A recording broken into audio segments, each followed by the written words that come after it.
नमस्कार, वायर की इस चर्चा में आपका स्वागत है। मैं अजय आशीर्वाद और आज मैं बात करने जा रहा हूं किसान महापंचायतों के बारे में। पिछले 1 महीने से अगर हम देखें तो कम से कम 10 से 15 किसान महापंचायत अलग-अलग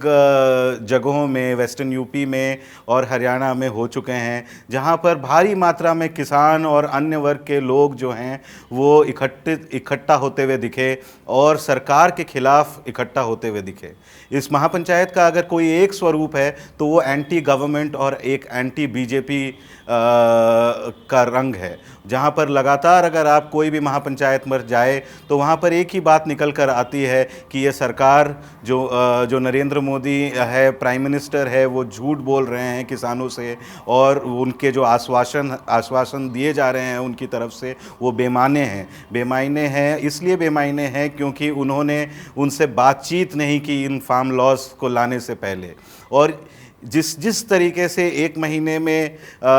पुलिस के द्वारा और सरकार के अलग अलग विंग्स के द्वारा जिस तरीके से ये जो पूरे 6 महीने के जो किसान के जो प्रोटेस्ट हो रहे हैं फार्म लॉज के खिलाफ, उनको दबाने की कोशिश की जा रही है, उसी तरीके से हमने देखा कि उसका नतीजा काफ़ी उल्टा होता हुआ हमें दिख रहा है। क्योंकि सरकार जहां दबाने की कोशिश कर रहे हैं वहां पर न सिर्फ किसान इकट्ठा हो रहे हैं, बल्कि ये जो आंदोलन है वो दिल्ली तक जो सीमित थी और भारी मात्रा में पब्लिक को इकट्ठा नहीं कर पा रही थी, वो अब और ज़्यादा फैल रही है, गांवों में फैल रही है, रूरल एरियाज़ में फैल रही है, छोटे शहरों में फैल रही है। और ना कि सिर्फ वेस्टर्न यूपी में और हरियाणा में, बल्कि अलग अलग जो छोटे छोटे राज्य हैं वहाँ के भी जो किसान यूनियंस हैं वो भी अब फिर से किसान आंदोलन की बात करने लग गए हैं। जहाँ एक तरफ किसान इकट्ठा हो रहे हैं, वहीं पर हमने पार्लियामेंट पर देखा कि अलग अलग जो अपोजिशन पार्टीज़ है, चाहे वो तृणमूल कांग्रेस हो, चाहे वो डीएमके हो, चाहे वो कांग्रेस हो, उनके जो लीडर्स हैं वो सरकार की घेराबंदी करने में आगे रहे हैं। एक स्पिरिटेड ऑपोजिशन पार्लियामेंट में ही नहीं दिख रहा है, बल्कि अलग अलग ऑपोजिशन पार्टीज ये जो किसान महापंचायत का जो प्लेटफॉर्म है वहाँ उनको संबोधित कर रहे हैं और ये जो मौके का एक तरीके से इस फ़ायदा उठा रहे हैं सरकार पे अपना आक्रमण जारी रखने के लिए और सरकार को एक तरीके से कॉर्नर करने के लिए ये किसान महापंचायतों को अपना प्लेटफॉर्म बना रहे हैं। प्रियंका गांधी को हमने देखा कि 2 किसान महापंचायत वो एड्रेस कर चुकी हैं। आरएलडी जो वेस्टर्न यूपी की एक प्रमुख पार्टी हुआ करती थी, मगर 2013 मुजफ्फरनगर दंगों के बाद एकदम सिमट कर रह गई थी, उनका एक फिर से पुनर्जीवन उनको मिला है। जयंत चौधरी और अजीत सिंह लगातार किसानों के नेता के रूप में फिर से उभर कर आ रहे हैं। वहीं पर अगर हम हरियाणा में देखें तो जो जाट कम्युनिटी के जो नेता है former chief minister Bhupinder Singh Hooda और अलग अलग जो कैंप्स हैं कांग्रेस में, वो फिर से उभर कर आ रहे हैं, बाहर आ रहे हैं। और जो बहुत सारे नेता जो बीजेपी के का जो पॉलिटिक्स जो पिछले 5 या 6 साल में रहा है, चाहे वो हरियाणा में जाट बनाम अन्य जाति थी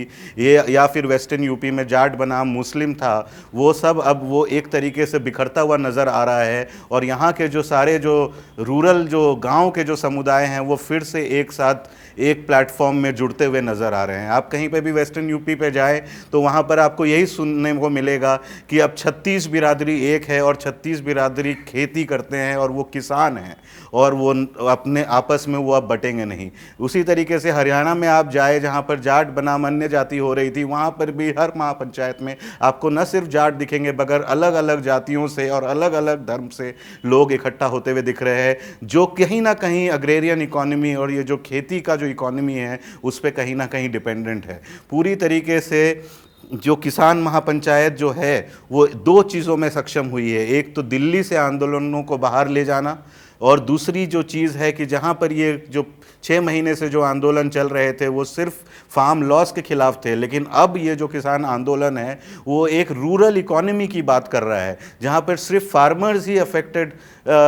कम्युनिटी की तरीके से नज़र नहीं आ रही है, बल्कि जो गरीब है, जो कि बेरोज़गार है, और जो वहाँ के छोटे दुकानदार हैं वो, या फिर जो आड़तिए हैं, ये लोग सारे जो कहीं ना कहीं रूरल इकोनॉमी पे डिपेंडेंट है, जो खेती पे निर्भर डायरेक्टली या इनडायरेक्टली करते हैं, वो सारे इकट्ठा होते हुए दिख रहे हैं। तो इसका एक तरीके से जो राजनीतिक खामियाजा है, उसके लिए बीजेपी एक तरीके से अब फिर से दिख रहा है कि वो सक्रिय हो रही है। अभी कल या परसों ये इंडियन एक्सप्रेस में खबर छपी कि बीजेपी किस तरीके से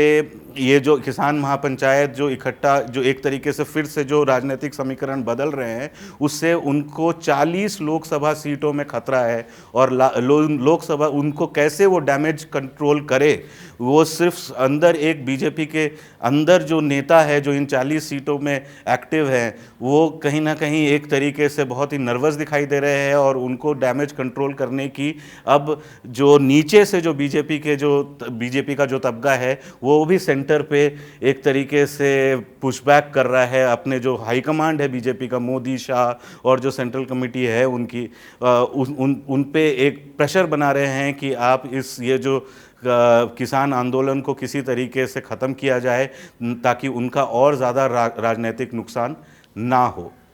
और दूसरी बात ये मैं कहना चाहूँगा कि ये जो किसान महापंचायत का जो अब अर्थ है, वो धीरे धीरे एक तरीके से जो समाज को एक करने का वो एक प्लेटफॉर्म बन गया है। और वहीं पर हमने देखा कि अब राकेश टिकैत जो हैं, जो वो सिर्फ जाट कम्युनिटी के लीडर माने जाते हैं, वो अब जाकर यवतमाल जो कि विदर्भ में है, वहाँ पर भी जाकर एड्रेस कर रहे हैं। वो एक पैन इंडियन किसान नेता की तरीके से उभर रहे हैं। वहीं पर हमने देखा जो गुरनाम सिंह चड़ूनी हैं, हरियाणा के कुरुक्षेत्र के किसान लीडर है, वो भी अब वेस्टर्न यूपी आ रहे हैं, वो भी अब पंजाब जा रहे हैं। तो अब इनका जो डायमेंशन है किसान आंदोलन का, वो एक तरीके से रूरल इकोनॉमी में की बात, और ये जो 20 साल से ये जो बाजारीकरण हुआ है रूरल इकोनॉमी का, उसके खिलाफ एक आंदोलन बढ़ता हुआ नज़र आ रहा है। इसका सीधा सीधा इम्पैक्ट ये जो बीजेपी का जो टॉप लेवल है उस पे होता हुआ नज़र आ रहा है, जहाँ पे विपक्ष फिर से सक्रिय होते हुए दिख रही है। और कांग्रेस पार्टी का ही अगर मैं बता दूं तो अलग स्टेट्स में, राज्यों में उन्होंने काफ़ी धरना प्रदर्शन का आने वाले दिनों में प्रोग्राम बनाया है। अलग अलग और विपक्षी दलों में ये बातचीत हो रही है कि इस मुद्दे को किस तरीके से आगे लेकर सरकार की घेरेबंदी की जा सकती है। वहीं पर किसान भी एक तरीके से जात और पात पूरी तरीके से तो हालांकि नहीं भूल पाया है। आने वाले चुनावों से पहले किस तरीके का ध्रुवीकरण फिर से हो जाता है, वो तो आने वाले दिनों में ही पता चलेगा। मगर अभी फ़िलहाल ये दिख रहा है कि एक समाज, एक पेजेंट आइडेंटिटी जो होती है, किसान की जो आइडेंटिटी होती है, उसको आगे रख कर अपनी डिमांडें आगे रख रहा है। और उसके बाद तीसरा जो प्रेशर ग्रुप है वो बीजेपी के अंदर से ही हो रहा है, और वो किस तरीके से प्रधानमंत्री मोदी और किस तरीके से अमित शाह जो कूटनीतिज्ञ माने जाते हैं बीजेपी को, इन तीन तरफा जो ये प्रेशर को किस तरीके से हैंडल करते हैं, वो आने वाले दिनों में ही हमें पता चलेगा। लेकिन आज की जो स्थिति यही है कि सरकार ने जितना चाहा कि इस किसान आंदोलन को दबाने की कोशिश की, उतना ही ये बढ़ता चला गया। और अब एक तरीके से जिसे हम अंग्रेज़ी में hydra headed problem for the BJP कहते हैं, वो मोदी शाह के सामने ये बहुत ही बड़ा एक चैलेंज बनकर आ गया है कि इसको अब किस तरीके से वो कंट्रोल करे। जाहिर सी बात है कि अमित शाह ये देख रहे हैं कि आने वाले बंगाल चुनाव और असम चुनाव में अगर वो जीत के आते हैं तो वो कुछ हद तक ये जो रोष है उनके खिलाफ उसको दबा पाएंगे। लेकिन अगर वो जीत के भी अगर वहाँ पर आ रहे हैं, इससे ये कहीं से बात तय नहीं हो पा रही है कि ये जो नॉर्थ इंडिया का पूरा बेल्ट जो पूरी तरीके से खेती पे निर्भर है, वो किस तरीके से उसे कंट्रोल कर पाएंगे। और अगर वो नहीं कर पाएंगे इसे, तो उन्हें इस प्रॉब्लम का खामियाजा ज़रूर भुगतना होगा।